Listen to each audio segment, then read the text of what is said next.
Story 1. D-Day was early September. I discovered wife on security cameras bringing AP into our bedroom. We have a 5-year-old son. We were together for 12 years and married for 6. I made all the mistakes, begged, pleaded, and cried. 2 weeks she stayed in the house, going back and forth between wanting to work it out and then more discovery of her contacting AP. Finally, she moved out to be with AP and I served her with a separation agreement. She got angry about it and countered with her own attorney to go straight for the D. She has an enabling family, which is probably why she is the way she is. I've learned a ton from this sub and implemented it. Been no contact for at least 2 weeks except to talk about our kid. We have joint custody and she is being a good parent, but she has introduced the AP to our son. Nothing I can do about it, says the lawyer. She is going to get half of my 401k. Half of the house. I have to explain to my son why we have to move out of the only home he's known. She is telling everyone that she is leaving an abusive relationship, but a lot of our mutual friends see through her BS. She is telling our son that we both ended the marriage. I know when he is old enough, he will be able to see the truth. I will never lie to him, but until the divorce is finalized, I don't want to risk being accused of alienation. I have PTSD from the discovery of them in our bed. Luckily, I have had a lot of good support from friends and family. Got therapy and meds for nightmares and Lexapro to help me get over this hump. Walking for 30 minutes twice a day. I've made way more progress than I ever thought I would at 2 months out. But still a long way to go. So far, she has not engaged in any cake-eating behavior. I think this is an exit affair. We did have problems in the marriage. She said she felt unloved and like I never wanted to go places with her. She delivered the "I've been hurting a long time" line. She shows zero remorse or empathy during the whole ordeal. I wanted desperately to believe that she was in limerence, but I know now that it doesn't really matter if she is or not. Cheating is black and white, and I can never trust her again. It feels like such a tragedy, but it's true. I'm 42 and I can't imagine finding another relationship at my age and with a kid and a cheating co-parent that I have to stay in contact with. 5 months after D-Day update. It's been over 5 months since cheating wife moved out to be with AP. Divorce will be finalized within the week. 50/50 custody and I'm keeping the marital house after paying her out. I've been on Lexapro for 2 months, which helped a lot but is starting to lose its effectiveness. For about 2 months I have been relatively happy, going out with friends to mingle on my no-kid nights. No tears mostly, but now the tears are becoming a little more frequent and stronger in intensity, intrusive thoughts and all that. She has not once shown any sense of remorse or even regret. I guess she's still high on fog chemicals. I shouldn't care, but I do sometimes. I wish she would return to the person I married, but I know it won't happen. I am working on letting go every day, but it is still hard. My 6-year-old has told me on a few occasions how he wishes mom and dad didn't live in separate houses, and that is hard to hear. She brings the AP around him, and honestly that is the hardest part about all this. Mother of my child is comfortable bringing the man she destroyed our family with, a stranger, around our child, while simultaneously shouting my son is my #1 priority. I try to remain ignorant of her social life, but people slip up and tell me sometimes. I know she's Facebook official with AP has taken their relationship public. Even though we aren't even divorced yet. I saw a pic of them together on AP's Instagram profile. I was just scrolling, and he came up as a suggestion. That was an unpleasant surprise that had me crying for a bit, but I bounced back. I also found out that AP is still married, which had me gut laughing. It makes the cheating seem so much more foolish and immature when they cheat with someone who is already in a relationship and don't have the courage to end it like an adult. I have not tried to reach out to AP's spouse, as from what I hear she lives in another country and no longer speaks to AP. Wonder why. I have to go to her apartment occasionally since we co-parent. I cry almost every time I go over there. I try not to, but the tears just come out. She is completely over it, I guess, because she always seems so confused by my tears. She'll text after I leave, "Are you okay?" As if to say, "Are you still upset about that old cheating business? Get over it. It was a long time ago." She takes no responsibility for her actions. The cheating was just an appropriate response to the issues with our marriage, in her mind. People keep warning me about the Hoover, but she has not shown a single hint of cake eating even with all the serious consequences she is experiencing, including NC. Still fogged out, I guess. It could happen if their relationship ends, but it doesn't really matter. Even if she wanted to come back, there is no way I could ever trust her again. I just want her to come to her senses for my son at this point. I would like for her to break out of the fog so she can make better decisions for him. She used to be so much different. Or at least she acted so much differently. Now I feel like I'm dropping my kid off with a spoiled 36-year-old teenager. All in all, things are getting better. Instead of crying all day every day, I'll go a whole week with no tears. My relationship with my son is blossoming. I used to be so angry all the time when she was still living with us. Now that she is gone, life at home is so much more peaceful. I can't remember the last time I got frustrated with him. I remember blaming myself all the time for our marriage issues, and she would never take any responsibility for any of it. It was always my temper, my neglect of her needs, my wanting to play video games. I admit those things are real problems, but she never took responsibility for her own mistakes and deflected and gaslit me constantly. Now it's dawning on me just how much of the marital issues were her immaturity and inability to self-reflect or admit fault. She was defensive and cruelly critical and contemptuous those last few weeks leading up to D-Day. I'm making emotional progress, but it is definitely a journey. There are still thoughts that weigh heavily on my mind and heart about my son and how all of this SHT is going to damage him, and how much garbage she is going to fill his head with. She is already lying to him about the circumstances surrounding our split. Me and Daddy both ended the marriage. I'm confident when he grows up, he will see through her lies. And if he asks, I'll tell him the truth. Reader comment: man, stop talking to her. You have to co-parent, but about the child only. No in-person communications. Make it matter of fact. Use text or other means otherwise. Don't subject yourself to that unnecessarily. Original poster: I have stopped.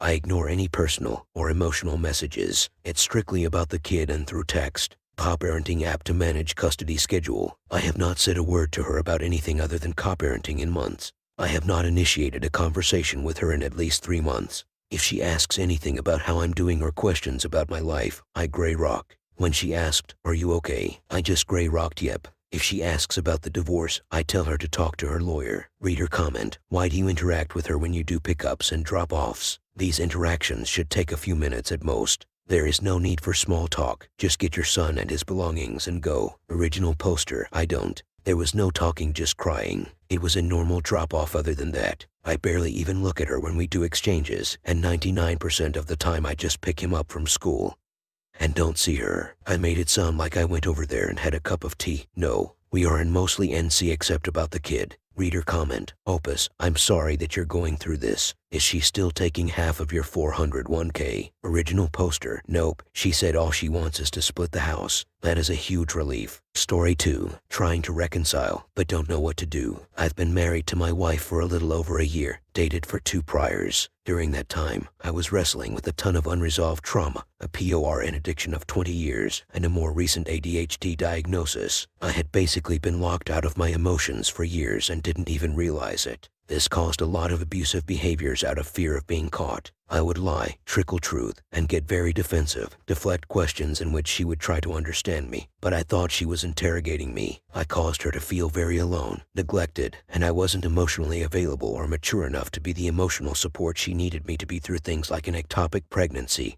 and her dad's cancer diagnosis. We separated just before our year anniversary so she could take time to heal, go to therapy, and work through her anger. I had been in counseling since January last year, and a lot of the work I've doing has finally culminated in a lot of positive changes, including feeling in touch with my emotions again, right around the time she left.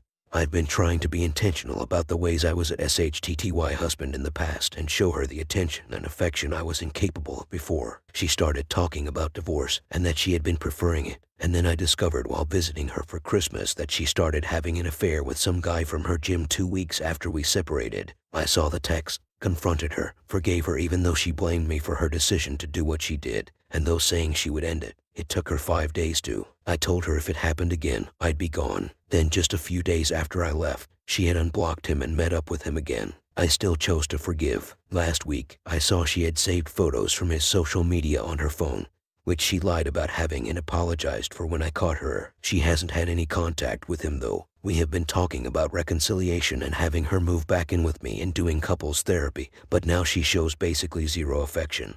Can't decide if she misses that guy or just how he made her feel, and is pretty shut down to me. She's afraid she can't ever open up to me again, and she is scared that under all the resentment she still has toward me, she doesn't know if they're really feelings for me. So, at the same time she assures me nothing will happen, I'm the one feeling like I have to prove my love for her, while she still remains pretty checked out. She is scared that I'll never make her feel the way he did, and she says something is missing with us. She wants me, but basically refuses to show any interest in me, which sucks since I literally saw how she went out of her way to sneak around with this other guy. There was never an excuse made to meet up with him, but nothing but excuses with me. Now we are both really hurting, and I need reassurance from her that she wants to be with me. But all she says is sorry when I communicate what I need right now. She doesn't say she will do anything differently at all. I want to reconcile. She said she wants to reconcile, but it feels like now I'm the only one showing interest in this, whereas it feels like she is just gritting her teeth and getting through it. It feels like she is only now trying because of guilt from the affair, not because she wants to be with me like she says. I do now. I was a really SHTTY partner throughout our relationship, and I really hurt her. I don't know how to move forward with her, or if I should just walk away and save her and myself the trouble. I don't know if I'm asking for advice or support, or both. But I really want to save this marriage and I don't know what to do. Reader comment. So, you're a bad partner and you recognize that, and you've been working on it for a year. It still does not excuse somebody having an affair. If she couldn't deal with it, she should have just divorced. You moved on and found a different person and had another relationship. Still didn't deserve having an affair. The thing is, you set boundaries and she continued to go forward with the affair over you. Now you both are suffering from the situation after she broke her promise the first time. You should have just cut it off there like you had told her. This is what a boundary is. You make a boundary, you keep it. You don't keep giving them another chance because they will keep taking another chance. This relationship is over for both of you. Go ahead and end it. Continue to get yourself better and then go find someone to have a good relationship with. This one is now toxic and not savable. Reader comment. She is gaslighting the heck out of you, and the fact that you forgave her twice without consequences shows she can get away with anything. As a result, she doesn't respect you. Unless you somehow get that back, you don't have much to work with no matter her words. Reader comment. Bud, she is long gone checked out. She is mourning and missing her AP under your roof right in front of you. She only came back to you for shelter, not love. You're only wasting your time trying to reanimate a dead corpse. Send her back to where she belongs. Cut all contact with her. Find some good and affordable attorneys to initiate divorce and rebuild. If any case, since she's still in the fog, you might get lucky in how everything may go. Your wife never came back, my friend. She died and this stranger in her place has taken over. It's time to finish this race. Story 3. Is this cheating? GF slept in same bed as her ex. The girl I'm dating slept in the same bed as her ex. Backstory. I'm dating this girl. We met. Initially, I didn't want anything to do with her for various reasons I won't mention. She love-bombed me, bought me expensive things, told me things that made me feel unique and special to her, told me her anxiety disappears when she's with me, etc., etc. She had a holiday trip to travel USA planned for 3 months. The month before, we basically saw each other almost every day, and I stayed 5-7 nights a week at her apartment as she lived by herself and her family lived interstate. We did every date under the sun together, from bowling to skinny dipping at the beach, etc., etc. A week from the day she had to leave, she told me her ex was coming down from interstate to help her pack and drive her and her stuff back to her home state. She told me things might be a bit different while I was down for 3 days to help her. This was all good on my part. They were close family friends, and all feelings between them were a thing of the past as he has been dating another girl for a year. The night before he came, she had asked me if I wanted to take MDMA with her, to which I declined, as I don't use drugs. She told me that it's not bad and SX feels so good on it. Still, I wasn't going to take it with her, and she was uncomfortable doing it by herself. The first night he was here, we all went out together clubbing. Myself, my best friend, her best friend, and her ex. She was pretty distant towards me, not showing any affection in the club unless it was behind his back. I got along with him well, and she told me that I was the first guy he's ever approved of to date her. All good so far. I asked if I could stay with them tonight and she declined causes her ex has come from interstate to help her pack and she didn't want him to feel uncomfortable. She assured me that he was sleeping on the couch and kept telling me he had a girl back home. The next night we were hanging out at a bar as a group. Me and her went around the corner cause I had to talk to her in private about something, and he randomly got mad and left and ended up taking her key with her and locked her out of her apartment until the next morning. He apparently was tired and fell asleep. The next night I saw her after work and me and her had an argument and she was really drunk and left. To shorten an already long story, basically on that night we argued. The apartment was all packed up and so he slept in the same bed as her. I suspected that they were having sex the whole time he was here, so I decided to ask her. I said that we weren't officially exclusive and she was entitled to do as she liked. She was initially defensive, but eventually she told me that they were cuddling for a bit. He started to dry hump her and she told him that they needed to separate and then they went to sleep, no issues. Did she cheat? I told her that it was okay if she slept with him, and that I already think she did, and I would just appreciate honesty so we can move forward. It's been a couple weeks now she's gaslighted me saying I have trust issues and how we can't move forward if I don't trust her, etc., which seems really manipulative. It's been a couple weeks now and I'm still talking to her while she's away, but I can't get this out of my mind. Any advice would be appreciated. Bonus round. She had told me prior that she ended up taking the MDMA with him the first night he was here. In her words, they sat on the couch and didn't really feel anything as it didn't work and ended up going to sleep. And also, why would she take that sort of drug with him when her selling point to me was that SX feels great on it? Edit for context. This is the first time I've ever considered myself to be in love and ever really opened up to someone, whatever that means. Reader comment. I didn't read everything, but that is love bombing. Also, regardless of this guy being a family friend, they were in and off for years. That doesn't just go away. I would literally sleep on the floor before I slept in a bed with my ex, especially while with someone. I see at the bottom that you said she's gaslighted you. So why are you continuing this relationship? Your morals don't line up and she's shown multiple toxic behaviors already. They only get worse with time. Original poster. I guess I wanted to continue it cause I've dated girls in the past but never fell for anyone before. A close friend of mine told me that I might be in love for the first time. Guess I just gotta face reality of the situation and not let her ruin this for the next girl I date. Reader comment. It sounds like you have some concerns about your partner's behavior while she was on her trip. And it's understandable that you're feeling confused and unsure of how to move forward. It's important to remember that trust is a key component of any healthy relationship.